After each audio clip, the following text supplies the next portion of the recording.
New York में Zohran Mamdani की ऐतिहासिक जीत कई सवालों के साथ आई है। क्या उनकी जीत उनके फिलिस्तीन समर्थन और मुस्लिम पहचान से जुड़ी राजनीति की वजह से हुई, या फिर यह शहर के बहुसांस्कृतिक लोकतंत्र की ताकत का नतीजा है?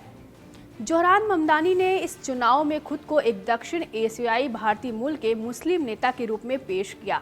उन्होंने न सिर्फ सामाजिक और आर्थिक मुद्दों को उठाया, बल्कि अपने समुदाय की आवाज़ बनने की कोशिश भी की।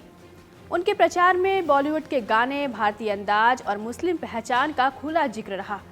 जब उन्होंने फिलिस्तीन के समर्थन के नारे लगाए और खुद को दक्षिण एशियाई मुसलमानों की आवाज़ कहा, तब उन्होंने ये साफ कर दिया कि उनकी राजनीति केवल अमेरिकी मुद्दों तक सीमित नहीं, बल्कि ग्लोबल जस्टिस और पहचान की राजनीति से जुड़ी है।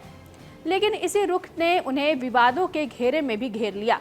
इन चुनाव से पहले जोहरान ममदानी के इमाम सिराज वहाज के साथ फोटो खिंचवाने और उनके समर्थन में पोस्ट करने पर रिपब्लिकन नेताओं और राष्ट्रपति ट्रंप ने तीखी प्रतिक्रिया दी थी।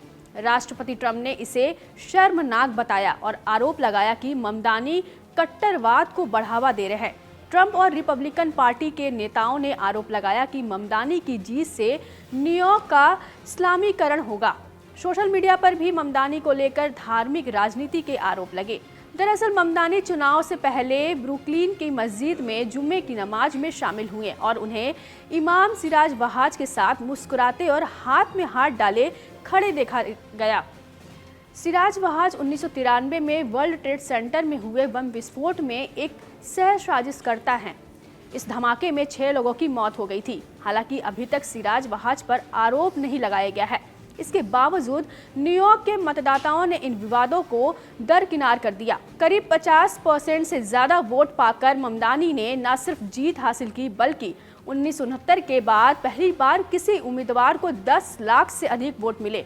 इस जीत के दौरान उन्होंने अपनी पहचान और समुदाय को मुख्य मुद्दा बनाया। अपनी रैलियों में उन्होंने अपनी भारतीय मुस्लिम पहचान का बार बार जिक्र किया। जहां एक तरफ उनके आलोचक ममदानी की जीत को केवल मुस्लिम या फिलिस्तीन समर्थक राजनीति के चश्मे से देख रहे हैं, तो दूसरी तरफ उनके समर्थक ये बताने की कोशिश कर रहे हैं कि ममदानी ने सामाजिक न्याय की बात की। उन्होंने टैक्सी ड्राइवरों को राहत देने, किराया कम करने, सस्ती ग्रोसरी और मुफ्त बस सेवा जैसी आम जनता से जुड़ी नीतियां भी आगे रखी। उनके प्रचार से आर्थिक समानता की झलक दिखी।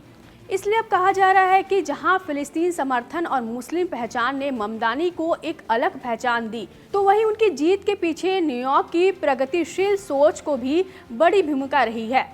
यानी ममदानी की जीत में अगर कट्टरवाद की भूमिका रही, तो न्यूयॉर्क भी कहीं न कहीं ट्रंप की नीतियों के खिलाफ जीता है।